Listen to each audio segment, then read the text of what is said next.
New York Knicks take game one against the Indiana Pacers, 121-117 in the Eastern Conference semifinals at Madison Square Garden, and it was a big one. It revealed some concerns you may have about the team, but also a lot of positives in the way of how they finished the game. And some people will be talking about the last 2-minute report the day after the game, but for now, we'll focus on the actual game. And in the game, the Knicks were, again, hustling their way to a game one victory to the tune of owning the Indiana Pacers on the glass, which is one of the advantages that they established against the Philadelphia 76ers in round one.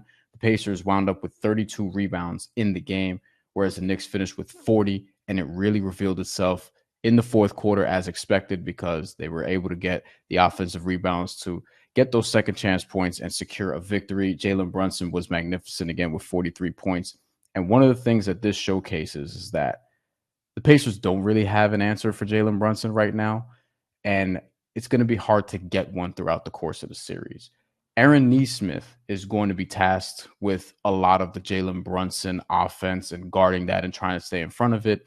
The uniqueness of Aaron Nesmith is that he's quicker than guys that you could put on him from the Philadelphia 76ers in the last series, other than perhaps Tyrese Maxey. But Aaron Nesmith has an exceptional defensive profile and is somebody that you can use to kind of bother Jalen Brunson, but Jalen Brunson seemingly these days bothered by nobody. 43 points in a playoff game and continues this tear of leading the entire NBA in playoff scoring. He's been one of the playoff MVPs so far, and the Knicks have him to thank for their first victory. They also have to thank Dante DiVincenzo and Josh Hart.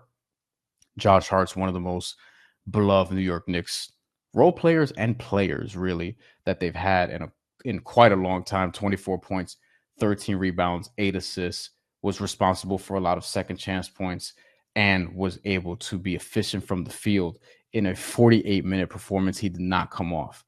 And Dante DiVincenzo, let's talk about his shooting real quick. 5 of 9 from 3, timely as well, was able to get some significant contributions late in the game. One of the things that stood out is that the Pacers, who led at halftime, they're going to try in this series to speed the Knicks up. And that's one of the most important things to remember here, because the Knicks were bottom of the league in pace. Pacers were near the top during the regular season. And in the playoffs, the Pacers had to adjust to the Milwaukee Bucks, and it was a different kind of series. But here against the Knicks, stylistically, it will behoove them to try to speed this Knicks team up. And they're going to try to do that with Tyrese Haliburton, with Pascal Siakam finishing in transition. Miles Turner, who I think is an X factor for the Pacers, is going to be key in, one, stretching that Knicks defense and bringing Isaiah Hartenstein, Mitchell Robinson, and Precious Achiuwa, if he's on them in a small ball lineup or just on a switch. Miles Turner is going to be somebody who the Pacers lean on offensively to score from the perimeter, but also get buckets on the inside. He did that today, 23 points. That's something to watch. Only 2 rebounds, though. And that's kind of the issue there. He's not really going to hurt you as much on the glass, but the offense is versatile enough where that could be a problem. And with Pascal Siakam, limited to 19 points, only took 16 shots. I think the Pacers are going to look to get him more involved as the series progresses, because they should know they can't just rely on getting things from the perimeter, which is what Tyrese Haliburton is doing a lot of.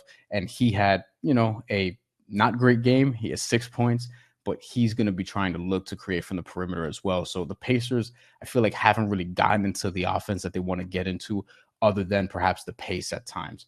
And as for the Knicks, they slowed them down.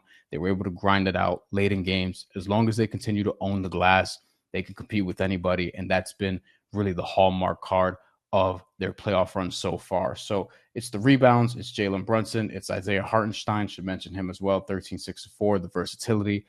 The bench didn't really give you anything.